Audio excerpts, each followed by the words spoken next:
JIO. Satnam ਸ੍ਰੀ ਵਾਹਿਗੁਰੂ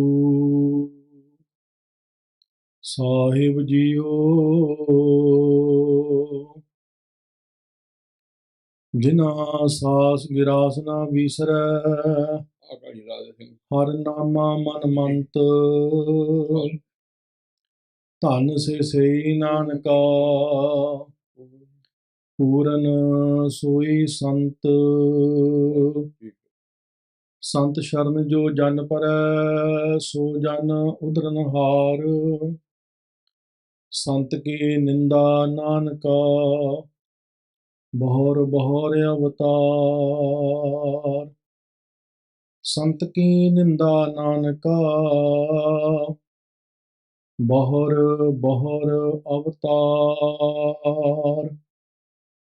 ਪਰਮ ਸਨਮਾਨਯੋਗ ਸਤਿਗੁਰੂ ਧੰਨ ਧੰਨ ਸਤਿਗੁਰੂ ਸਾਹਿਬ ਸ੍ਰੀ ਗੁਰੂ ਗ੍ਰੰਥ ਸਾਹਿਬ ਮਹਾਰਾਜ ਜੀ ਦੇ ਪਾਵਨ ਪਵਿੱਤਰ ਚਰਨਾਂ ਦੇ ਵਿੱਚ ਜੁੜ ਬੈਠੀ ਗੁਰਸਿੱਖ ਸਾਧ ਸੰਗਤ ਜੀਓ। ਸਭ ਤੋਂ ਪਹਿਲੇ ਗੁਰੂ ਕਲਗੀਧਰ ਪਾਤਸ਼ਾਹ ਜੀ ਦੀ ਬਖਸ਼ਿਸ਼ ਕੀਤੀ ਹੋਈ ਗੁਰੂ ਫਤਿਹ ਬੁਲਾਓ ਜੀ। ਵਾਹਿਗੁਰੂ ਜੀ ਕਾ ਖਾਲਸਾ, ਵਾਹਿਗੁਰੂ ਜੀ ਕੀ ਫਤਿਹ। ਸਰਬੱਤ ਸੰਗਤ ਧੰਨ ਧੰਨ ਪਿਤਾ ਕਾਲੂ ਸਾਹਿਬ ਜੀ ਦੇ ਪਾਵਨ ਅਸਥਾਨ ਤੇ ਸਤਿਗੁਰੂ ਸਾਹਿਬ ਸ੍ਰੀ ਗੁਰੂ ਗ੍ਰੰਥ ਸਾਹਿਬ ਜੀ ਦੇ ਪਾਵਨ ਚਰਨਾਂ ਵਿੱਚ ਜੁੜੀ ਹੈ।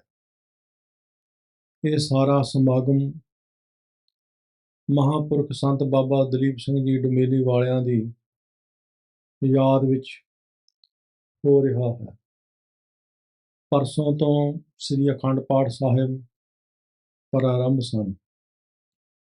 ਸਾਡੇ ਅਤੀ ਸਤਿਕਾਰਯੋਗ ਸੰਤ ਬਾਬਾ ਜੋਗਿੰਦਰ ਸਿੰਘ ਜੀ ਮਹਾਂਪੁਰਖ, ਜਿਨ੍ਹਾਂ ਦੀ ਰਹਿਨੁਮਾਈ ਦੇ ਹੇਠ ਇਹ ਸਾਰੇ ਸਮਾਗਮ ਚੱਲ ਰਹੇ ਹਨ, ਔਰ ਸਾਡੇ ਸਤਿਕਾਰਯੋਗ ਸਰਦਾਰ ਜੋਗਿੰਦਰ ਸਿੰਘ ਜੀ ਨਿੱਜਰ, ਜਿਨ੍ਹਾਂ ਨੂੰ ਪਰਮੇਸ਼ਰ ਨੇ ਪੋਤਰੇ ਦੀ ਦਾਤ ਬਖਸ਼ਿਸ਼ ਕੀਤੀ।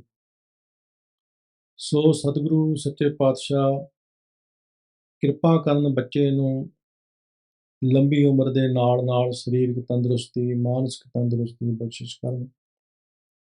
ਵਿਦਿਆ ਵਿੱਚ ਨਿਪੁੰਨਤਾ ਸਤਿਗੁਰੂ ਜੀ ਬਖਸ਼ਿਸ਼ ਕਰਨ। ਮਾਤਾ ਪਿਤਾ ਦਾ ਆਗਿਆਕਾਰ ਗੁਰਸਿੱਖੀ ਜੀਵਨ ਸਤਿਗੁਰੂ ਜੀ ਬਖਸ਼ਿਸ਼ ਕਰਨ। ਚੜ੍ਹਦੀਆਂ ਕਲਾਂ ਵਾਲਾ ਜੀਵਨ ਸੱਚੇ ਪਾਤਸ਼ਾਹ ਜੀ ਬਖਸ਼ਿਸ਼ ਕਰਨ। ਕਿਉਂਕਿ ਇਹ ਦਾਤਾਂ ਪਰਮੇਸ਼ਰ ਦੇ ਹੱਥ ਦੇ ਵਿੱਚ ਹੈ। ਮਨੁੱਖ ਪੈਸੇ ਨਾਲ ਬਹੁਤ ਕੁਝ ਹਾਸਲ ਕਰ ਸਕਦਾ ਹੈ, ਪਰ ਸਭ ਕੁਝ ਨਹੀਂ। ਪੈਸੇ ਨਾਲ ਮਨੁੱਖ ਵੱਡਾ ਘਰ ਲੈ ਸਕਦਾ ਹੈ, ਪੈਸੇ ਨਾਲ ਮਨੁੱਖ ਚੰਗੀਆਂ ਕਾਰਾਂ ਖਰੀਦ ਸਕਦਾ ਹੈ, ਪੈਸੇ ਨਾਲ ਮਨੁੱਖ ਚੰਗਾ ਖਾ ਸਕਦਾ ਹੈ, ਚੰਗਾ ਪਹਿਨ ਸਕਦਾ ਹੈ। ਪਰ ਘਰ ਦੇ ਵਿੱਚ ਸੰਤਾਨ ਪੈਸੇ ਨਾਲ ਖਿਡਾ ਨਹੀਂ ਸਕਦਾ।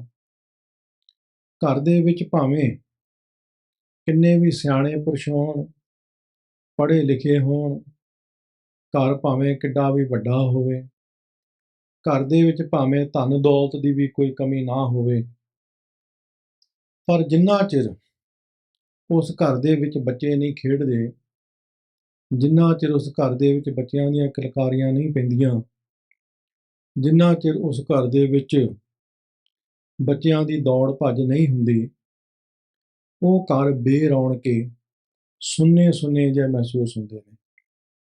ਲੇਕਿਨ ਇਹ ਵਡਮੁੱਲੀ ਦਾਤ ਪਰਮੇਸ਼ਰ ਦੇ ਹੱਥ ਵਿੱਚ ਹੈ।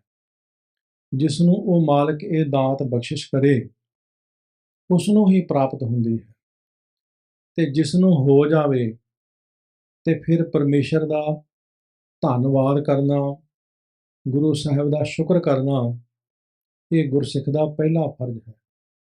ਵੈਸੇ ਤੇ ਮਨੁੱਖ ਨੂੰ ਪਲ ਪਲ ਸਮੇਂ ਵਿਖੇ, ਥੋੜ੍ਹੇ ਥੋੜ੍ਹੇ ਸਮੇਂ ਵਿਖੇ ਪਰਮੇਸ਼ਰ ਦਾ ਸ਼ੁਕਰ ਕਰਦੇ ਹੀ ਰਹਿਣਾ ਚਾਹੀਦਾ ਹੈ, ਧੰਨਵਾਦ ਕਰਦੇ ਹੀ ਰਹਿਣਾ ਚਾਹੀਦਾ ਹੈ। ਜਿਸ ਪਰਮੇਸ਼ਰ ਵਾਹਿਗੁਰੂ ਨੇ ਇਹ ਸਾਰੀਆਂ ਸਾਨੂੰ ਦਾਤਾਂ ਦਿੱਤੀਆਂ ਨੇ, ਕਿਉਂਕਿ ਸਾਡਾ ਆਪਣਾ ਕੁਝ ਹੈ ਹੀ ਨਹੀਂ, ਸਭ ਕੁਝ ਹੈ ਹੀ ਪਰਮੇਸ਼ਰ ਦਾ।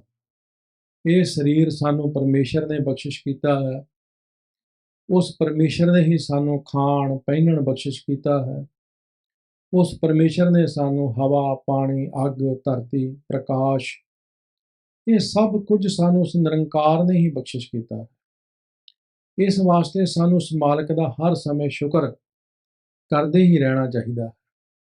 ਸੁਖਮਨੀ ਸਾਹਿਬ ਦੀ 6ਵੀਂ ਅਸ਼ਟਪਦੀ ਦੇ ਵਿੱਚ ਮਹਾਰਾਜ ਨੇ ਸਾਰਾ ਕੁਝ ਸਾਨੂੰ ਵਿਸਥਾਰ ਨਾਲ ਸਮਝਾਇਆ ਹੋਇਆ ਹੈ। ਜਿਹ ਪ੍ਰਸਾਦ 36 ਅੰਮ੍ਰਿਤ ਖਾਹੇ, ਤਿਸ ਠਾकुर को रख मन माहे, जिह प्रसाद सुगंधत तन लाभ है, तिसको सिमरत परमगत पावे। ਇਸ ਲਈ ਇਹ ਵਡਮੁੱਲੀਆਂ ਦਾਤਾਂ ਉਸ ਅਕਾਲ ਪੁਰਖ ਵਾਹਿਗੁਰੂ ਦੀਆਂ ਹਨ। ਸਤਿਗੁਰੂ ਸੱਚੇ ਪਾਤਸ਼ਾਹ ਸਮੁੱਚੇ ਪਰਿਵਾਰ ਨੂੰ ਚੜ੍ਹਦੀਆਂ ਕਲਾਂ ਵਾਲਾ ਜੀਵਨ ਬਖਸ਼ਿਸ਼ ਕਰੇ। ਅੱਜ ਮਹਾਂਪੁਰਖ ਸੰਤ ਬਾਬਾ ਦਲੀਪ ਸਿੰਘ ਜੀ, ਜਿਨ੍ਹਾਂ ਦੀ 73ਵੀਂ ਬਰਸੀ ਮਨਾਈ ਜਾ ਰਹੀ ਹੈ। ਇਹ ਜੋ ਪਰਿਵਾਰ ਹੈ, ਇਹਨਾਂ ਦੇ ਬਜ਼ੁਰਗ ਜਿਨ੍ਹਾਂ ਨੇ ਮਹਾਂਪੁਰਖ ਸੰਤ ਬਾਬਾ ਦਲੀਪ ਸਿੰਘ ਜੀ ਦੀ ਸੰਗਤ ਤੇ ਕੀਤੀ ਅਥਾਹ ਸੇਵਾ ਕੀਤੀ। ਕੱਲ੍ਹ ਹੀ ਗੁਰਮੁਖ ਪਿਆਰੇ ਸਰਦਾਰ ਰੇਸ਼ਮ ਸਿੰਘ ਜੀ ਦੱਸਦੇ ਸਨ, ਇਹਨਾਂ ਦੇ ਬਜ਼ੁਰਗ ਉਹ ਇਹ ਕਿਹਾ ਕਰਦੇ ਸਨ ਕਿ ਤੁਹਾਡਾ ਪਹਿਲਾ ਘਰ ਇਹ ਮਹਾਂਪੁਰਖਾਂ ਦਾ ਸਥਾਨ, ਜਿਹਨੂੰ ਸੰਤਾਂ ਦੀ ਕੁਟੀਆ ਕਹਿੰਦੇ ਨੇ। ਉਸ ਤੋਂ ਬਾਅਦ ਤੁਸੀਂ ਆਪਣੇ ਘਰ ਜਾਣਾ ਹੈ। ਕਹਿੰਦੇ ਨੇ ਜਦੋਂ ਮੱਝਾਂ ਚੋਣੀਆਂ, ਦੁੱਧ ਦੀ ਬਾਲਟੀ ਭਰੀ ਹੋਣੀ, ਕਹਿਣਾ ਸਭ ਤੋਂ ਪਹਿਲਾਂ ਮਹਾਂਪੁਰਖਾਂ ਦੇ ਸਥਾਨ ਤੇ ਲੈ ਕੇ ਜਾਓ, ਜਿਹੜਾ ਬਚ ਜਾਏ ਉਹ ਮੁੜ ਕੇ ਘਰ ਲੈ ਕੇ ਆਉਣਾ। ਸਮਰਪਿਤ ਸਨ ਇਹਨਾਂ ਦੇ ਬਜ਼ੁਰਗ, ਮਹਾਂਪੁਰਖਾਂ ਨੂੰ ਸਮਰਪਿਤ ਸਨ। ਇਸ ਲਈ ਜੇ ਮਹਾਂਪੁਰਖਾਂ ਨੂੰ ਸਮਰਪਿਤ ਸਨ ਤੇ ਮਹਾਂਪੁਰਖਾਂ ਨੇ ਭਾਈ ਕੋਈ ਕਮੀ ਵੀ ਨਹੀਂ ਛੱਡੀ, ਤੇ ਮਹਾਂਪੁਰਖਾਂ ਨੇ ਫਿਰ ਘਾਲੀ ਹੋਈ ਘਾਲਣਾ ਵਿਅਰਥ ਨਹੀਂ ਜਾਣ ਦਿੱਤੇ। ਮਹਾਂਪੁਰਖਾਂ ਨੇ ਘਰ ਦੇ ਵਿੱਚ ਸਾਰੀਆਂ ਖੁਸ਼ੀਆਂ, ਸਾਰੇ ਆਨੰਦ, ਸਾਰੇ ਖੇੜੇ, 9 ਨਿਧੀਆਂ 18 ਸਿੱਧੀਆਂ ਬਖਸ਼ਿਸ਼ ਕੀਤੀਆਂ। ਜਿਹੜਾ ਮਹਾਂਪੁਰਖਾਂ ਦੀ ਸੇਵਾ ਕਰਦਾ ਹੈ, ਲੇਕਿਨ ਮਹਾਂਪੁਰਖਾਂ ਦੀ ਸੇਵਾ ਕਰਨ ਵਾਸਤੇ ਆਪਾ ਮਾਰਨਾ ਪੈਂਦਾ ਹੈ, ਆਪਣੀਆਂ ਇੱਛਾਵਾਂ, ਵਾਸ਼ਨਾਵਾਂ ਤੇ ਕਾਬੂ ਪਾਉਣਾ ਪੈਂਦਾ ਹੈ। ਸੋ ਭਾਗਾਂ ਵਾਲਾ ਪਰਿਵਾਰ ਹੈ। ਸਰਦਾਰ ਜੋਗਿੰਦਰ ਸਿੰਘ ਜੀ ਨਿੱਜਰ, ਜਿਹੜੇ ਬੜੇ ਹੀ ਗੁਰਮੁਖ ਪਿਆਰੇ ਹਨ, ਇਸ ਗੁਰੂ ਘਰ ਦੇ ਨਾਲ ਬਹੁਤ ਹੀ ਜ਼ਿਆਦਾ ਜੁੜੇ ਹੋਏ ਹਨ, ਅਣਥੱਕ ਸੇਵਾਦਾਰ ਨੇ। ਔਰ ਸਭ ਤੋਂ ਪਹਿਲਾਂ ਉਹਨਾਂ ਨੇ ਇਹ ਉਦਮ ਕੀਤਾ, ਉਪਰਾਲਾ ਕੀਤਾ ਮਹਾਂਪੁਰਖ ਸੰਤ ਬਾਬਾ ਜੋਗਿੰਦਰ ਸਿੰਘ ਜੀ ਦੇ ਨਾਲ ਮਿਲ ਕੇ ਕਿ ਸੰਤ ਬਾਬਾ ਦਲੀਪ ਸਿੰਘ ਜੀ ਦੀ ਬਰਸੀ ਮਨਾਇਆ ਕਰੀਏ। ਆਹ ਜਿਹੜਾ ਅਸਥਾਨ ਹੈ ਗੁਰਦੁਆਰਾ ਪਿਤਾ ਕਾਲੂ ਸਾਹਿਬ, ਇਸ ਦੀ ਜਦੋਂ ਸਿਰਜਣਾ ਕੀਤੀ ਗਈ ਮਹਾਂਪੁਰਖਾਂ ਨੇ, ਬਾਬਾ ਜੋਗਿੰਦਰ ਸਿੰਘ ਜੀ ਨੇ ਸੰਨ 2016 ਵਿੱਚ ਜੂਨ ਮਹੀਨੇ, ਇਹ ਜੋ ਅਸਥਾਨ ਉਦੋਂ ਲੈ ਕੇ ਫਿਰ ਇਸ ਦੀ ਸਾਰੀ ਤਿਆਰੀ ਕੀਤੀ, ਜੋ ਵੀ ਇਸ ਦੇ ਵਿੱਚ ਕਰਨਾ ਸੀ। ਤਕਰੀਬਨ ਅਗਸਤ ਮਹੀਨੇ ਤੱਕ ਸਾਰੀ ਤਿਆਰੀ ਕਰ ਲਈ ਗਈ। ਅਗਸਤ ਦੀ ਉਦੋਂ 21 ਤਰੀਕ ਜਿਹੜੀ ਸੀ, ਜਾਣੀ ਕਿ 6 ਭਾਦੋਂ, ਉਹ ਸੁਭਾਵਿਕ ਐਤਵਾਰ ਦੀ ਆਉਂਦੀ ਸੀ। ਸੋ ਐਸਾ ਪਰਮੇਸ਼ਰ ਨੇ ਸਬੱਬ ਬਣਾਇਆ ਕਿ 6 ਭਾਦੋਂ ਜਿਹੜਾ ਸੀ ਉਹ ਐਤਵਾਰ ਨੂੰ ਆਉਂਦਾ ਸੀ। ਨਹੀਂ ਤੇ ਆਮ ਤੌਰ ਤੇ ਜਦੋਂ ਇੱਧਰ ਉੱਧਰ ਕਈ ਵਾਰ ਡੇਟ ਹੋ ਜਾਂਦੀ ਹੈ, ਕਿਉਂਕਿ ਮਹਾਂਪੁਰਖਾਂ ਦੀ ਬਰਸੀ ਉਹ 6 ਭਾਦੋਂ ਨੂੰ ਜ਼ਿਆਦਾ ਕਰਕੇ ਆਪਣੇ ਪੰਜਾਬ ਦੇ ਵਿੱਚ ਮਨਾਈ ਜਾਂਦੀ ਹੈ। ਪਰ ਉਸ ਸਾਲ ਐਸੀ ਕਿਰਪਾ ਹੋਈ ਮਹਾਰਾਜ ਦੀ ਕਿ 6 ਭਾਦੋਂ ਵੀ ਐਤਵਾਰ ਦੀ ਆ ਗਈ, ਤੇ ਇਸ ਸਥਾਨ ਤੇ ਬਹੁਤ ਵੱਡੇ ਪੱਧਰ ਤੇ ਫਿਰ ਮਹਾਂਪੁਰਖਾਂ ਦੀ ਬਰਸੀ, ਸੰਤ ਬਾਬਾ ਦਲੀਪ ਸਿੰਘ ਜੀ ਦੀ ਬਰਸੀ ਜਿਹੜੀ ਸੀ 2016 ਵਿੱਚ ਮਨਾਈ ਗਈ। ਉਸ ਤੋਂ ਬਾਅਦ ਨਿਰੰਤਰ ਬਰਸੀ ਮੰਨੀ, ਔਰ ਫਿਰ ਮਹਾਂਪੁਰਖ ਸੰਤ ਬਾਬਾ ਜਵਾਲਾ ਸਿੰਘ ਜੀ, ਉਹਨਾਂ ਦੀ ਬਰਸੀ ਵੀ ਇਸ ਸਥਾਨ ਤੇ ਮਨਾਈ ਜਾਂਦੀ ਹੈ। ਇਸ ਤੋਂ ਬਿਨਾਂ ਗੁਰਪੁਰਬ ਉਹ ਵੀ ਮਨਾਏ ਜਾਂਦੇ ਨੇ, ਇਸ ਤੋਂ ਬਿਨਾਂ ਸ਼ਹੀਦੀ ਦਿਹਾੜੇ ਵੀ ਮਨਾਏ ਜਾਂਦੇ ਨੇ। ਸੋ ਮਹਾਂਪੁਰਖ ਸੰਤ ਬਾਬਾ ਜੋਗਿੰਦਰ ਸਿੰਘ ਜੀ ਦਾ ਸਾਰਾ ਉਪਰਾਲਾ। ਸੋ ਸਭ ਤੋਂ ਪਹਿਲਾਂ ਮੈਂ ਆਪ ਜੀ ਦੀ ਸੇਵਾ ਦੇ ਵਿੱਚ ਡੋਮੇਲੀ ਨਗਰ ਤੋਂ ਥੋੜ੍ਹੀ ਵਿਚਾਰ ਆਪ ਜੀ ਦੇ ਨਾਲ ਆਰੰਭ ਕਰਾਂ। ਡੋਮੇਲੀ ਨਗਰ ਕਪੂਰਥਲਾ ਜ਼ਿਲ੍ਹਾ ਦਾ, ਤਹਿਸੀਲ ਫਗਵਾੜਾ ਦਾ ਨਗਰ, ਬਹੁਤ ਹੀ ਭਾਗਾਂ ਵਾਲਾ ਨਗਰ ਹੈ।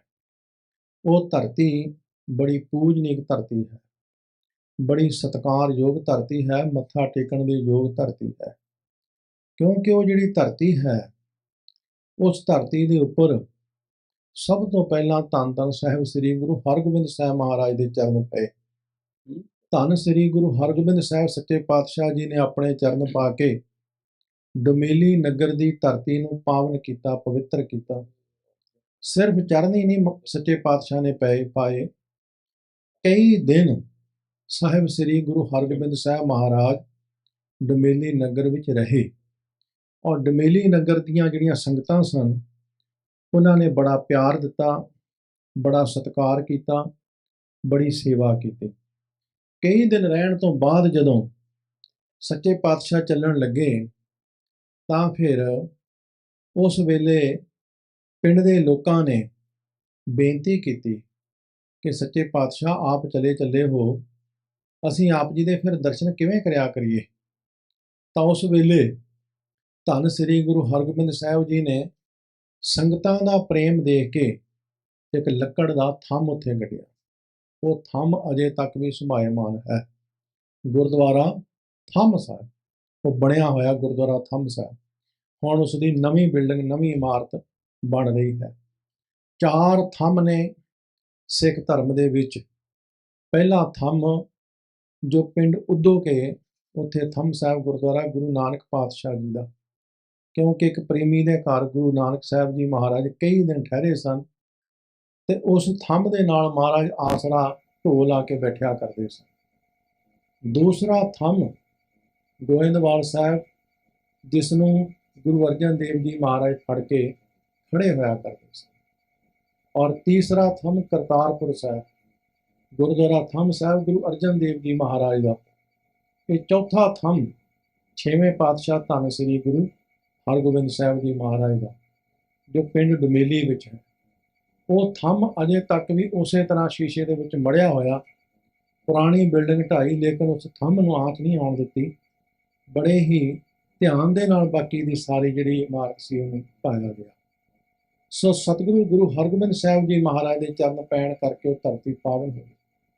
ਉਸ ਤੋਂ ਬਾਅਦ ਮਹਾਂਪੁਰਖ ਸੰਤ ਬਾਬਾ ਦਲੀਪ ਸਿੰਘ, ਬੜੇ ਪਰਉਪਕਾਰੀ ਮਹਾਂਪੁਰਖ, ਪਿੰਡ ਤੇ ਉਹਨਾਂ ਦਾ ਸਾਰੀ ਸੀ, ਪਰ ਛੋਟੀ ਉਮਰ ਦੇ ਵਿੱਚ ਮਾਤਾ ਪਿਤਾ ਅਕਾਲ ਚਲਾਣਾ ਕਰ ਗਏ ਸਨ। ਇਹ ਡੁਮੇਲੀ ਉਹਨਾਂ ਦਾ ਨਾਨਕਾ ਨਗਰ ਸੀ। ਇੱਥੇ ਫਿਰ ਉਹ ਛੋਟੀ ਉਮਰ ਦੇ ਵਿੱਚ ਆ ਗਏ ਸੀ, ਜਿੱਥੇ ਅੱਜ ਅਸਥਾਨ ਬਣਿਆ ਹੋਇਆ, ਜਿਸ ਨੂੰ ਸੰਤਾਂ ਦੀ ਕੁਟੀਆ ਕਹਿੰਦੇ ਨੇ। ਇੱਥੇ ਮਹਾਂਪੁਰਖ ਪਸ਼ੂ ਚਾਰਿਆ ਕਰਦੇ ਸੀ। ਹੌਲੀ ਹੌਲੀ ਇੱਥੇ ਹੀ ਮਹਾਂਪੁਰਖ ਫਿਰ ਟਿਕ ਗਏ। ਪਹਿਲਾਂ ਇੱਕ ਛੰਨ ਬਣਾਈ, ਕੁੱਲੀ ਬਣਾਈ, ਉਹਦੇ ਵਿੱਚ ਮਹਾਂਪੁਰਖ ਫਿਰ ਰਹਿਣ ਲੱਗ ਪਏ। ਇੱਥੇ ਭਜਨ ਬੰਦਗੀ ਮਹਾਂਪੁਰਖ ਕਰਨ ਲੱਗ ਪਏ। ਘਰੋਂ ਪ੍ਰਸ਼ਾਦਾ ਆਉਂਦਾ ਹੁੰਦਾ ਸੀ। ਕਾਫੀ ਲੰਬਾ ਸਮਾਂ ਪ੍ਰਸ਼ਾਦੇ ਦੀ ਮਰਜ਼ਾਦਾ ਪਰਿਵਾਰ ਕਰਦਾ ਰਿਹਾ, ਪਰ ਸਮੇਂ ਦੇ ਲਿਹਾਜ਼ ਦੇ ਨਾਲ ਫਿਰ ਉਹ ਪਰਿਵਾਰ ਬਾਹਰ ਕੈਨੇਡਾ ਦੇ ਵਿੱਚ ਚਲਾ ਗਿਆ। ਉਸ ਤੋਂ ਬਾਅਦ ਮਹਾਂਪੁਰਖਾਂ ਦੇ ਕੋਲ ਚੰਗੇ ਚੰਗੇ ਸਾਧੂ ਵੀ ਆਉਣ ਲੱਗ ਪਏ, ਜੋਗੀ, ਸੰਨਿਆਸੀ, ਉੱਚ ਕੋਟੀ ਦੇ ਵੈਦ, ਹਕੀਮ, ਸਭ ਮਹਾਂਪੁਰਖਾਂ ਦੇ ਕੋਲ ਆਉਣ ਲੱਗ ਪਏ। ਮਹਾਂਪੁਰਖ ਸੰਤ ਬਾਬਾ ਦਲੀਪ ਸਿੰਘ ਜੀ ਨੇ ਸਭ ਤੋਂ ਪਹਿਲਾਂ ਧਰਮ ਅਰਥ ਦਵਾਈ ਖਾਨੇ ਦੀ ਸ਼ੁਰੂਆਤ ਕੀਤੀ। ਧਰਮ ਅਰਥ ਦਵਾਈ ਖਾਨਾ ਇੱਕ ਐਸਾ ਮਹਾਂਪੁਰਖਾਂ ਨੇ ਸਿਰਜਿਆ, ਜਿੱਥੇ ਵੱਡੇ ਵੱਡੇ ਰੋਗਾਂ ਦਾ ਇਲਾਜ ਹੁੰਦਾ ਸੀ। ਸੱਪ ਲੜੇ ਦਾ ਕਿਤੇ ਇਲਾਜ ਨਹੀਂ ਉੱਥੇ ਹੁੰਦਾ ਸੀ। ਗੰਭੀਰ ਵਰਗਾ ਜਿਹੜਾ ਭਿਆਨਕ ਰੋਗ, ਉਸ ਦਾ ਕਿਤੇ ਇਲਾਜ ਨਹੀਂ ਸੀ, ਮਹਾਂਪੁਰਖਾਂ ਦੇ ਕੋਲ ਸੀ। ਹੋਰ ਬੜੇ ਭਿਆਨਕ ਰੋਗਾਂ ਦੇ ਇਲਾਜ ਮਹਾਂਪੁਰਖ ਸੰਤ ਬਾਬਾ ਦਲੀਪ ਸਿੰਘ ਜੀ ਕਰਿਆ ਕਰਦੇ ਸਨ। ਔਰ ਇਸ ਦੇ ਨਾਲ ਨਾਲ ਬਿਲਕੁਲ ਫ੍ਰੀ ਇਲਾਜ, ਮੁਫਤ ਇਲਾਜ।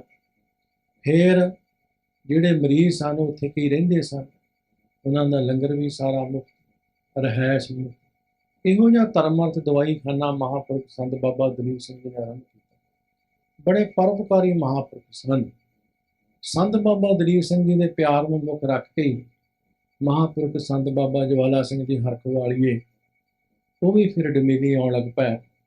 ਉਹਨਾਂ ਦਾ ਬੜਾ ਪਿਆਰ ਪੈ ਗਿਆ, ਬਾਬਾ ਦਲੀਪ ਸਿੰਘ ਜੀ ਦੇ ਨਾਲ ਬੜਾ ਪਿਆਰ ਪੈ ਗਿਆ, ਕਿਉਂਕਿ ਸਾਧੂ ਦਾ ਪਿਆਰ ਸਾਧੂ ਨਾਲ ਹੀ ਪੈ ਸਕਦਾ। ਬ੍ਰਹਮ ਗਿਆਨੀ ਕੀ ਗਾਤ ਬ੍ਰਹਮ ਗਿਆਨੀ ਜਾਣੇ। ਬ੍ਰਹਮ ਗਿਆਨੀ ਦੀ ਅਵਸਥਾ ਨੂੰ ਬ੍ਰਹਮ ਗਿਆਨੀ ਜਾਣ ਸਕਦਾ, ਦੂਸਰਾ ਨਹੀਂ ਜਾਣ ਸਕਦਾ। ਕੋਈ ਕੀਰਤਨੀਆ ਕੀਰਤਨ ਕਰਦਾ ਹੈ, ਉਹ ਸੁਰ ਬਿਸੁਰਾ ਲਾ ਰਿਹਾ, ਸੁਰ ਵਿੱਚ ਲਾ ਰਿਹਾ, ਫਿੱਕਾ ਲਾ ਰਿਹਾ, ਕਿਸ ਤਰ੍ਹਾਂ ਦਾ ਲਾ ਰਿਹਾ, ਉਹ ਜਿਹੜਾ ਸੰਗੀਤ ਦਾ ਵਾਕਫ ਹੈ ਉਹੀ ਜਾਣ ਸਕਦਾ, ਦੂਸਰੇ ਨੂੰ ਨਹੀਂ ਪਤਾ ਲੱਗ ਸਕਦਾ। ਜਿਸ ਤਰ੍ਹਾਂ ਭਾਈ ਸਾਹਿਬ ਭਾਈ ਗੁਰਦਾਸ ਜੀ ਕਹਿੰਦੇ ਨੇ, ਰਾਗ ਜਾਤ ਰਾਗੀ ਜਾਣੇ। ਰਾਗ ਕਿਹੜੀ ਜਾਤੀ ਦਾ ਗਾਇਆ ਜਾ ਰਿਹਾ ਤੇ ਰਾਗੀ ਜਾਣ ਸਕਦਾ। ਇਸੇ ਤਰ੍ਹਾਂ ਮਹਾਂਪੁਰਖਾਂ ਦੀ ਅਵਸਥਾ ਨੂੰ ਕੋਈ ਮਹਾਂਪੁਰਖ ਹੀ ਜਾਣ ਸਕਦਾ ਹੈ। ਸੋ ਬਾਬਾ ਜਵਾਲਾ ਸਿੰਘ ਜੀ ਮਹਾਂਪੁਰਖਾਂ ਦਾ ਬੜਾ ਪਿਆਰ। ਬਾਬਾ ਮਸਤ ਜੀ ਜਿਹੜੇ ਬ੍ਰਹਮ ਗਿਆਨ ਦੀ ਅਵਸਥਾ ਨੂੰ ਪਹੁੰਚੇ ਹੋਏ ਸਨ, ਉਹ ਮਹਾਂਪੁਰਖ ਹੋਰ ਅਨੰਤ ਮਹਾਂਪੁਰਖ ਜਿਨ੍ਹਾਂ ਨੇ ਉੱਥੇ ਸੇਵਾ ਦੇ ਕੁੰਭ ਰਚਾਏ। ਸਮੇਂ ਦੇ ਲਿਹਾਜ਼ ਦੇ ਨਾਲ ਇਹ ਧਰਤੀ ਜਿਹੜੀ ਸੀ ਬੜੀ ਸਤਿਕਾਰਯੋਗ ਪੂਜਨੀਕ ਬਣੀ। ਮਹਾਂਪੁਰਖ ਸੰਤ ਬਾਬਾ ਦਲੀਪ ਸਿੰਘ ਜੀ 1949 ਦੇ ਵਿੱਚ 6 ਭਾਦਰੋਂ ਨੂੰ ਆਪਣਾ ਸਰੀਰ ਮਹਾਂਪੁਰਖ ਤਿਆਗ ਗਏ। ਸੰਤ ਬਾਬਾ ਜਵਾਲਾ ਸਿੰਘ ਜੀ ਨੂੰ ਪਹਿਲੇ ਸੰਤ ਬਾਬਾ ਦਲੀਪ ਸਿੰਘ ਜੀ ਨੇ ਕਿਹਾ ਸੀ ਕਿ ਮਹਾਰਾਜ ਇਸ ਸਥਾਨ ਦਾ ਧਿਆਨ ਰੱਖਿਓ, ਇਸ ਸਥਾਨ ਨੂੰ ਆਪਣੀ ਨਜ਼ਰ ਦੇ ਵਿੱਚ ਰੱਖਿਓ।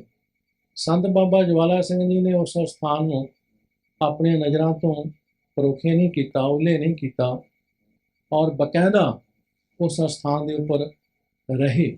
ਕਾਫੀ ਦਿਨ ਲਗਾਤਾਰ ਮਹਾਂਪੁਰਖ ਰਹਿੰਦੇ ਰਹੇ। ਆਖਰਕਾਰ ਜਦੋਂ ਮਹਾਂਪੁਰਖਾਂ ਨੇ ਦੇਖਿਆ ਕਿ ਹੁਣ ਸੰਸਾਰ ਤੋਂ ਸਾਡਾ ਵੀ ਜਾਣ ਦਾ ਸਮਾਂ ਆ ਗਿਆ, ਫਿਰ 2 ਮਹਾਂਪੁਰਖ ਸੰਤ ਬਾਬਾ ਸਰਵਣ ਸਿੰਘ ਜੀ ਗੰਧਰਵ, ਸੰਤ ਬਾਬਾ ਹਰਬੰਸ ਸਿੰਘ ਜੀ, ਜਿਨ੍ਹਾਂ ਦੀ ਸ਼ਖਸੀਅਤ ਬੜੀ ਮਹਾਨ, ਜਿਨ੍ਹਾਂ ਨੂੰ ਮਹਾਂਪੁਰਖ ਸੰਤ ਬਾਬਾ ਜਵਾਲਾ ਸਿੰਘ ਜੀ ਨੇ ਸੇਵਾਵਾਂ ਸੌਂਪੀਆਂ, ਕਿਉਂਕਿ ਸੰਤ ਸਰਵਣ ਸਿੰਘ ਜੀ ਸੰਗੀਤ ਦੇ ਉਹ ਮਹਾਨ ਗੰਧਰਵ ਸਨ ਕਿ ਜਿਨ੍ਹਾਂ ਦੀ ਸਿਫਤ ਸਾਡੀ ਜ਼ੁਬਾਨ ਕਰ ਹੀ ਨਹੀਂ ਸਕਦੀ, ਔਰ ਜਿਨ੍ਹਾਂ ਨੇ 7 ਗ੍ਰੰਥ ਲਿਖੇ ਸੰਗੀਤ ਦੇ ਉੱਪਰ, ਸੁਰ ਸਿਮਰਨ ਸੰਗੀਤ। ਔਰ ਇਸ ਤੋਂ ਬਿਨਾਂ ਉਹਨਾਂ ਨੇ ਕਿੰਨੇ ਕੁ ਵਿਦਿਆਰਥੀਆਂ ਨੂੰ ਕੀਰਤਨ ਸਿਖਾਇਆ, ਕਿੰਨੇ ਕੁ ਵਿਦਿਆਰਥੀਆਂ ਨੂੰ ਉਹਨਾਂ ਨੇ ਗੁਰਮਤਿ ਦੇ ਨਾਲ ਜੋੜਿਆ। ਉਹਨਾਂ ਦੇ ਸਿੱਖੇ ਹੋਏ ਵਿਦਿਆਰਥੀ ਸੱਚਖੰਡ ਸ੍ਰੀ ਦਰਬਾਰ ਸਾਹਿਬ ਕੀਰਤਨ ਕਰਦੇ ਰਹੇ। ਆਹ ਜੋ ਸਥਾਨ ਹੈ ਇਹ ਵੀ ਉਹਨਾਂ ਮਹਾਂਪੁਰਖਾਂ ਦੀ ਬਦੌਲਤ ਹੈ। ਅਮਰੀਕਾ ਦੇ ਵਿੱਚ ਭਾਈ ਸੱਜਣ ਸਿੰਘ ਜੀ, ਉਹਨਾਂ ਨੇ ਵੀ ਬੜਾ ਵੱਡਾ ਸਥਾਨ ਬਣਾਇਆ। ਸੋ ਖੈਰ, ਸੰਤ ਬਾਬਾ ਸਰਵਣ ਸਿੰਘ ਜੀ ਗੰਧਰਵ ਬੜੇ ਪਰਉਪਕਾਰੀ ਮਹਾਂਪੁਰਖ ਸਨ, ਜਿਨ੍ਹਾਂ ਨੇ ਫਰੀ ਗੁਰਬਾਣੀ ਦਾ ਕੀਰਤਨ ਸਿਖਾਇਆ, ਕਥਾ ਸਿਖਾਈ, ਪਾਠ ਸਿਖਾਇਆ। ਦਾਸਾਂ ਨੂੰ ਉਹਨਾਂ ਮਹਾਂਪੁਰਖਾਂ ਦੇ ਕੋਲ ਕਾਫੀ ਲੰਬਾ ਸਮਾਂ ਰਹਿਣ ਦਾ ਸਮਾਂ ਮਿਲਿਆ। ਦਾਸਾਂ ਨੇ ਵੀ ਉਹਨਾਂ ਮਹਾਂਪੁਰਖਾਂ ਦੇ ਕੋਲ ਰਹਿ ਕੇ ਕੀਰਤਨ ਸਿੱਖਿਆ, ਹੋਰ ਸਾਰੀ ਗੁਰਮਤਿ ਦੀ ਵਿਦਿਆ ਸਿੱਖੀ। ਔਰ ਦੂਸਰੇ ਮਹਾਂਪੁਰਖ ਸੰਤ ਬਾਬਾ ਹਰਬੰਸ ਸਿੰਘ, ਜਿਨ੍ਹਾਂ ਦੀ ਸ਼ਖਸੀਅਤ ਤੋਂ ਸਾਰੀ ਸੰਗਤ ਜਾਣਦੀ ਹੀ ਹੈ। ਵਿਸ਼ਟਗਰਾਮ ਵਿੱਚ ਗੁਰਦੁਆਰਾ ਗੁਰੂ ਹਰਰਾਏ ਸਾਹਿਬ ਉਹਨਾਂ ਮਹਾਂਪੁਰਖਾਂ ਨੇ ਸੰਗਿਆ। ਔਰ ਸੰਤ ਬਾਬਾ ਹਰਬੰਸ ਸਿੰਘ ਜੀ ਬੜੇ ਪਰਉਪਕਾਰੀ ਮਹਾਂਪੁਰਖ।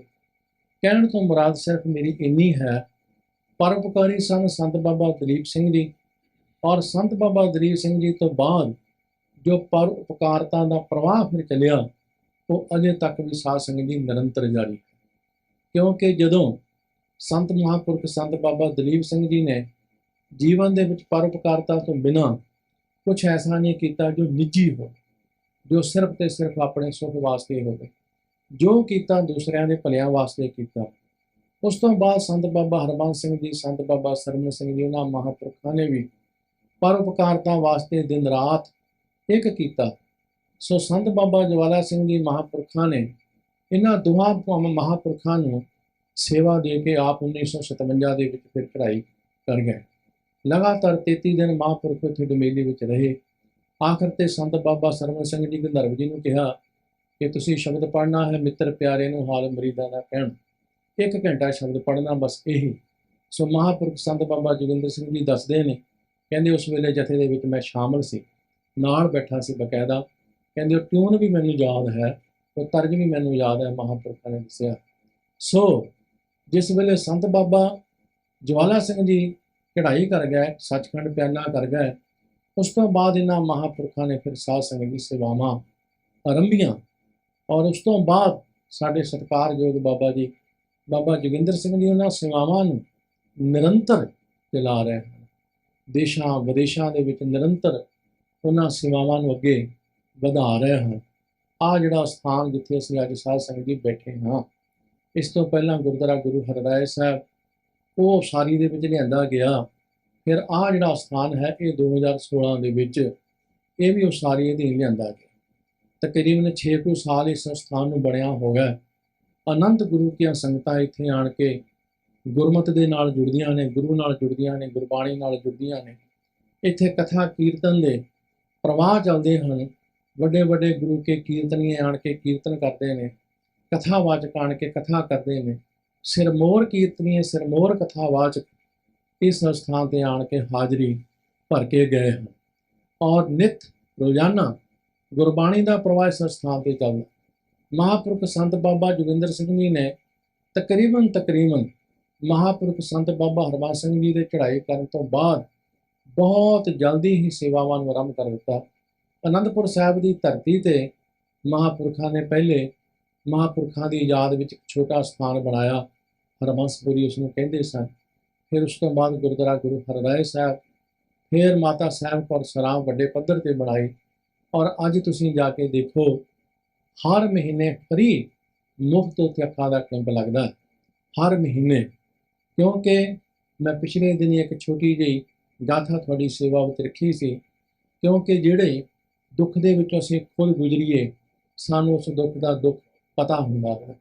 ਜਿਸ ਨੇ ਆਪ ਕਦੇ ਭੁੱਖੇ ਰਹਿ ਕੇ ਨਹੀਂ ਦੇਖਿਆ, ਉਹਨੂੰ ਕੁਝ ਪਤਾ ਨਹੀਂ ਹੁੰਦਾ ਕਿ ਭੁੱਖ ਦਾ ਦੁੱਖ ਕੀ ਹੁੰਦਾ ਹੈ। ਜਿਸ ਨੇ ਆਪ ਕਦੇ ਨਗਨ ਰਹਿ ਕੇ ਨਹੀਂ ਦੇਖਿਆ, ਉਸ ਨੂੰ ਕੋਈ ਪਤਾ ਨਹੀਂ ਕਿ ਨਗਨਤਾ ਦਾ ਕੀ ਦੁੱਖ ਹੁੰਦਾ ਹੈ। ਜਿਸ ਨੇ ਆਪ ਕਦੇ ਆਕਾਸ਼ ਹੇਠਾਂ ਸੌਂ ਕੇ ਨਹੀਂ ਦੇਖਿਆ, ਉਸ ਨੂੰ ਨਹੀਂ ਪਤਾ ਹੁੰਦਾ ਕਿ ਆਕਾਸ਼ ਹੇਠਾਂ ਕੀ ਦੁੱਖ ਹੁੰਦਾ ਹੈ।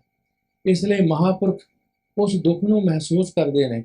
ਔਰ ਹਰ ਮਹੀਨੇ ਸੈਂਕੜੇ ਦੀ ਗਿਣਤੀ ਦੇ ਵਿੱਚ ਸਾਧ ਸੰਗਤ ਜੀ ਉੱਥੇ ਮਰੀਜ਼ ਆਪਰੇਸ਼ਨ ਕਰਾਉਂਦੇ ਨੇ, ਜਿਨ੍ਹਾਂ ਨੂੰ ਅੱਖਾਂ ਦਾ ਨਜ਼ਰ ਦਾ ਦਾਨ ਮਿਲਦਾ। ਫ੍ਰੀ ਆਪਰੇਸ਼ਨ, ਫ੍ਰੀ ਐਨਕਾਂ, ਸਭ ਕੁਝ ਫ੍ਰੀ। ਸੋ ਇਹ ਬਹੁਤ ਵੱਡਾ ਪਰਉਪਕਾਰਤਾ ਵਾਲਾ ਕਾਰਜ ਮਹਾਂਪੁਰਖਾਂ ਨੇ ਚੁੱਕਿਆ। ਪਿਛਲੇ ਦਿਨੀ ਜੋ ਪਿਛਲੇ ਸਮੇਂ ਦੇ ਵਿੱਚ ਕਰੋਨਾ ਹੋਣ ਕਰਕੇ ਨਹੀਂ ਜਾਇਆ ਗਿਆ, ਤਾਂ ਮਹਾਂਪੁਰਖਾਂ ਦਾ ਦਿਲ ਨਹੀਂ ਸੀ ਲੱਗਦਾ। ਕਹਿੰਦੇ ਜੋ ਉੱਥੇ ਕੈਂਪ ਹੈ ਉਹ ਬੰਦ ਹੋ ਗਿਆ ਤੇ ਜਾਣਾ ਜ਼ਰੂਰੀ ਹੈ। ਭਾਵੇਂ ਕਿ ਮਹਾਂਪੁਰਖਾਂ ਦੀ ਸਿਹਤ ਕੋਈ ਬਹੁਤੀ ਜ਼ਿਆਦਾ ਠੀਕ ਨਹੀਂ ਸੀ ਰਹਿੰਦੀ, ਪਰ ਫਿਰ ਵੀ ਉਦਮ ਕਰਕੇ, ਫਿਰ ਵੀ ਉਪਰਾਲਾ ਕਰਕੇ, ਫਿਰ ਵੀ ਕੋਸ਼ਿਸ਼ ਯਤਨ ਕਰਕੇ ਆਪ ਸੰਗਤਾਂ ਦੇ ਸਹਿਯੋਗ ਦੇ ਨਾਲ ਮਹਾਂਪੁਰਖਾਂ ਨੇ ਜਾ ਕੇ ਉਸ ਕੈਂਪ ਦੀ ਆਰੰਭਤਾ ਕੀਤੀ। ਸੋ ਕਿੰਨੇ ਲੋਕਾਂ ਨੂੰ ਉੱਥੇ ਨਜ਼ਰ ਮਿਲਦੀ ਹੈ, ਕਿੰਨੇ ਲੋਕਾਂ ਨੂੰ ਨਿਗਾਹ ਮਿਲਦੀ ਹੈ, ਕਿੰਨੇ ਲੋਕਾਂ ਦਾ ਭਲਾ ਹੁੰਦਾ ਹੈ। ਸੋ ਇਹ ਸਾਰੀ ਪਰਉਪਕਾਰਤਾ ਮਹਾਂਪੁਰਖ ਸੰਤ ਬਾਬਾ ਦਲੀਪ ਸਿੰਘ ਜੀ ਦੀ ਹੈ। ਇਹ ਸਾਰੇ ਬੂਟੇ ਸੰਤ ਬਾਬਾ ਦਲੀਪ ਸਿੰਘ ਜੀ ਦੇ ਲਾਏ ਹੋਏ ਨੇ। ਇੱਕ ਸ਼ਬਦ ਹੈ ਉਪਕਾਰ, ਇੱਕ ਸ਼ਬਦ ਹੈ ਪਰਉਪਕਾਰ। ਉਪਕਾਰ ਦਾ ਅਰਥ ਹੁੰਦਾ ਜੋ ਸਿਰਫ ਆਪਣੇ ਤੱਕ ਜਿਉਂਦਾ ਹੈ, ਆਪ ਚੰਗਾ ਖਾਣਾ, ਆਪ ਚੰਗਾ ਪਹਿਨਣਾ, ਆਪ ਚੰਗੇ ਘਰ ਦੇ ਵਿੱਚ ਰਹਿਣਾ। ਲੇਕਿਨ ਪਰਉਪਕਾਰ ਹੁੰਦਾ ਹੈ ਜੋ ਦੂਸਰੇ ਵਾਸਤੇ ਵੀ ਕੁਝ ਕਰਨਾ। ਦੂਸਰੇ ਵਾਸਤੇ ਕਰਨਾ ਇਹ ਸਭ ਤੋਂ ਮਹਾਨ ਹੈ। ਅਸੀਂ ਆਪਣੇ ਵਾਸਤੇ ਤੇ ਕਰਦੇ ਹੀ ਕਰਦੇ ਹਾਂ, ਕਿਸੇ ਦੂਸਰੇ ਵਾਸਤੇ ਵੀ ਕਰਨਾ। ਇਸ ਲਈ ਸੱਚੇ ਪਾਤਸ਼ਾਹ ਜੀ ਨੇ ਸੁਖਮਨੀ ਸਾਹਿਬ ਦੇ ਵਿੱਚ ਇੱਕ ਬੜਾ ਸੁੰਦਰ ਬਚਨ ਕਿਹਾ, ਮਿਥਿਆ ਤਨ ਨਹੀਂ ਪਰਉਪਕਾਰਾ। ਮਹਾਰਾਜ ਕਹਿੰਦੇ ਨੇ ਉਹ ਤਨ ਮਿਥਿਆ ਹੈ, ਝੂਠਾ ਹੈ, ਜਿਹੜਾ ਪਰਉਪਕਾਰ ਨਹੀਂ ਕਰਦਾ। ਭਾਵ ਦੂਸਰੇ ਦਾ ਭਲਾ ਨਹੀਂ ਕਰਦਾ, ਕਿਸੇ ਦੂਸਰੇ ਵਾਸਤੇ ਨਹੀਂ ਸੋਚਦਾ। ਪਸ਼ੂ ਵਿੱਚ ਤੇ ਮਨੁੱਖ ਵਿੱਚ ਬਸ ਇਹੀ ਫਰਕ ਹੈ। ਪਸ਼ੂ ਦੂਸਰੇ ਦਾ ਸਵਾਰ ਨਹੀਂ ਸਕਦਾ, ਲੇਕਿਨ ਮਨੁੱਖ ਹੈ ਜਿਹੜਾ ਦੂਸਰੇ ਦਾ ਸਵਾਰ ਸਕਦਾ ਹੈ। ਇੱਕ ਪਸ਼ੂ ਭੁੱਖਾ ਬੈਠਾ ਹੈ, ਦੂਸਰਾ ਪਸ਼ੂ ਉਸ ਨੂੰ ਖੁਰਾਕ ਨਹੀਂ ਦੇ ਸਕਦਾ, ਉਸ ਦੀ ਮਜਬੂਰੀ ਹੈ। ਇੱਕ ਪਸ਼ੂ ਪਿਆਸਾ ਬੈਠਾ ਹੈ, ਦੂਸਰਾ ਪਸ਼ੂ ਉਸ ਨੂੰ ਕੋਈ ਪਾਣੀ ਨਹੀਂ ਲਿਆ ਕੇ ਪਿਲਾ ਸਕਦਾ। ਲੇਕਿਨ ਇੱਕ ਮਨੁੱਖ ਭੁੱਖਾ ਬੈਠਾ ਹੈ, ਉਸ ਨੂੰ ਦੂਸਰਾ ਮਨੁੱਖ ਭੋਜਨ ਛਕਾ ਸਕਦਾ ਹੈ। ਇੱਕ ਕੋਈ ਪਿਆਸਾ ਮਨੁੱਖ ਬੈਠਾ ਹੈ, ਉਸ ਨੂੰ ਕੋਈ ਦੂਸਰਾ ਮਨੁੱਖ ਲਿਆ ਕੇ ਪਾਣੀ ਪਿਲਾ ਸਕਦਾ ਹੈ, ਕਿਉਂਕਿ ਉਹ ਉਹਦੇ ਦਰਦ ਨੂੰ ਸਮਝ ਸਕਦਾ ਹੈ, ਉਹ ਉਹਦੀ ਲੋੜ ਨੂੰ ਪੂਰੀਆਂ ਕਰਨ ਦੀ ਹਿੰਮਤ ਰੱਖਦਾ ਹੈ, ਸੋਚ ਰੱਖਦਾ ਹੈ।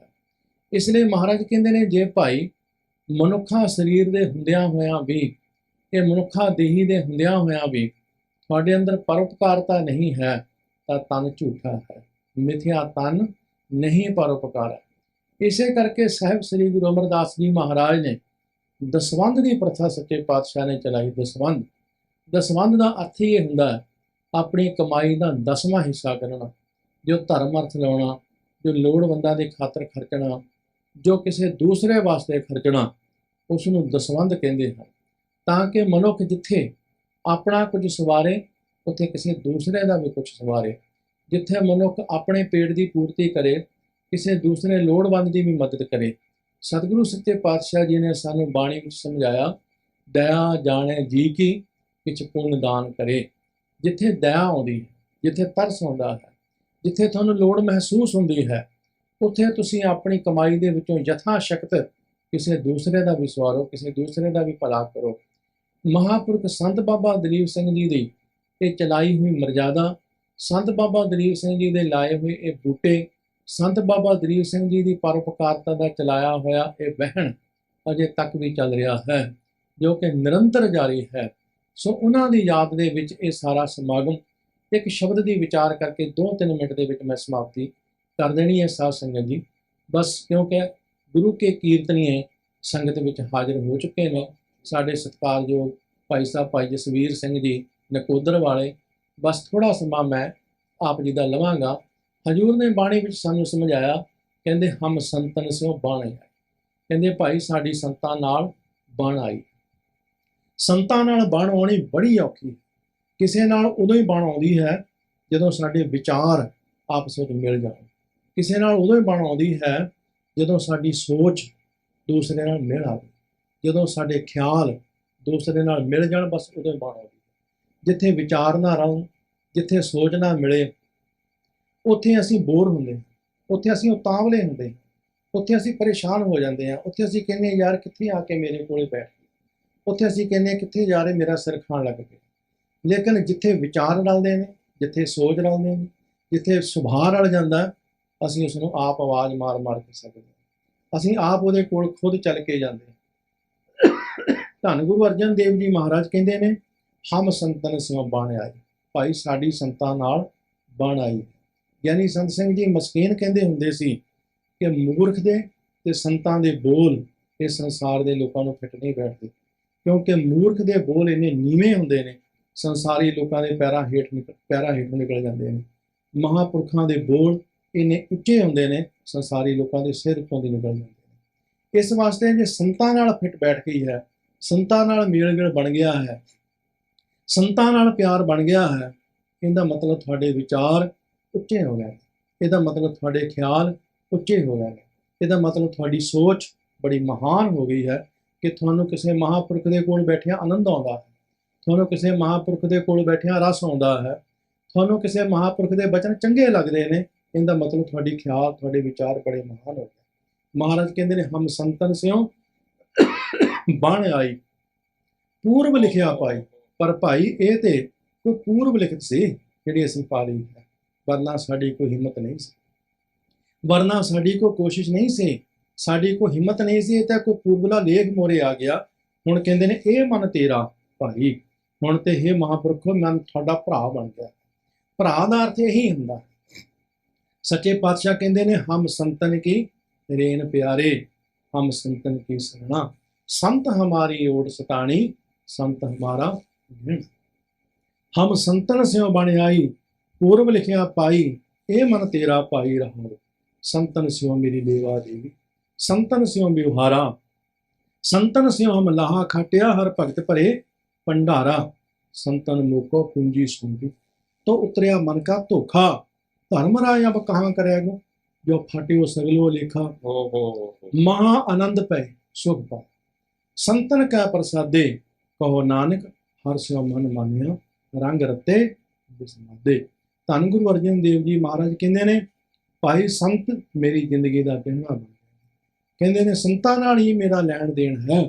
भाई संतां ने मैनू ऐसी पूंजी, ऐसी संपदा, ऐसी राशि बख्शिश की है कि मन की सारी दुखी, मन की सारी चिंता ही दूर हुई है। भाई संतां की कृपा के नाल जीवन के आनंद बन गया, मेरे जीवन के सुख बन गया है, मेरा परमेश्वर वाहिगुरु जी के नाल मन मन गया है। ये सारी बदौलत ना महापुरखों है। सो गुरु की साध संगत जी, दास ते आप जी की हाजरी भरदा ही रहिंदा है। तकरीबन हरेक शनिचरवार ऐतवार इत्थे ही होईदा। संगत बड़ा प्यार करती है। ਸਾਡੇ ਸਤਿਕਾਰਯੋਗ ਸੰਤ ਬਾਬਾ ਜੋਗਿੰਦਰ ਸਿੰਘ ਬੱਚਿਆਂ ਨਾਲੋਂ ਵੱਧ ਪਿਆਰ ਕਰਦੇ ਨੇ। ਮਹਾਂਪੁਰਖ ਨਾ ਜੀ ਬਾਬਾ ਜੀ ਫੋਨ ਕਰਦੇ ਨੇ, ਕਹਿੰਦੇ ਗਿਆਨੀ ਜੀ ਤੁਸੀਂ ਆਏ ਨਹੀਂ, ਬੇਨਤੀ ਕਰੀ ਦੀ ਬਾਬਾ ਜੀ ਸ਼ੁੱਕਰਵਾਰ ਨੂੰ ਆਵਾਂਗਾ। ਬਾਬਾ ਜੀ ਕਹਿੰਦੇ ਨਹੀਂ ਤੂੰ ਹੁਣੇ ਹੀ ਆ ਜਾ। ਇੰਨਾ ਪਿਆਰ ਕਰਦੇ ਨੇ। ਮੈਂ ਕਹਾਂਗਾ ਕਿ ਸਾਨੂੰ ਉਹਨਾਂ ਸਾਡੇ ਮਾਂ-ਬਾਪ ਨੇ ਪਿਆਰ ਨਹੀਂ ਦਿੱਤਾ ਜਿੰਨਾ ਸਾਨੂੰ ਮਹਾਂਪੁਰਖ ਬਾਬਾ ਜੋਗਿੰਦਰ ਸਿੰਘ ਜੀ ਪਿਆਰ ਦਿੰਦੇ ਨੇ। ਵੱਡੇ ਸੰਤ ਬਾਬਾ ਜੋ ਹਰਬੰਸ ਸਿੰਘ ਜੀ ਵੀ ਬਹੁਤ ਪਿਆਰ ਕਰਦੇ ਸੀ, ਔਰ ਉਸ ਤੋਂ ਬਾਅਦ ਹੁਣ ਮਹਾਂਪੁਰਖ ਸੰਤ ਬਾਬਾ ਜੋਗਿੰਦਰ ਸਿੰਘ ਜੀ ਵੀ ਸਾਨੂੰ ਅਥਾਹ ਪਿਆਰ ਦਿੰਦੇ, ਅਥਾਹ ਜਿਹਨੂੰ ਕਹਿੰਦੇ। ਸੋ ਅਸੀਂ ਇਸ ਸਥਾਨ ਦਾ ਦੇ ਨਹੀਂ ਦੇ ਸਕਦੇ, ਇੱਥੇ ਹੀ ਰਹੀਦਾ। ਜਿੰਨਾ ਸਮਾਂ ਹੋਵੇ ਇੱਥੇ ਵੱਧ ਤੋਂ ਵੱਧ ਹਾਜ਼ਰੀ ਭਰੀਦੀ ਹੈ। ਸੋ ਜਿਹੜੇ ਗੁਰੂ ਕੇ ਕੀਰਤਨੀ ਆਏ ਨੇ ਉਹਨਾਂ ਦੇ ਪਾਸੋਂ ਸਾਧ ਸੰਗਤ ਜੀ ਕੀਰਤਨ ਸਰਵਣ ਕਰੋ। ਜੋ ਵੀ ਪ੍ਰੋਗਰਾਮ ਮਹਾਂਪੁਰਖ ਆਪ ਜੀ ਨੂੰ ਵਿਸਥਾਰ ਨਾਲ ਦੱਸਣਗੇ। ਪਿਆਰ ਵਿੱਚ ਫਤਿਹ ਬੁਲਾਓ ਜੀ। ਵਾਹਿਗੁਰੂ ਜੀ ਕਾ ਖਾਲਸਾ, ਵਾਹਿਗੁਰੂ।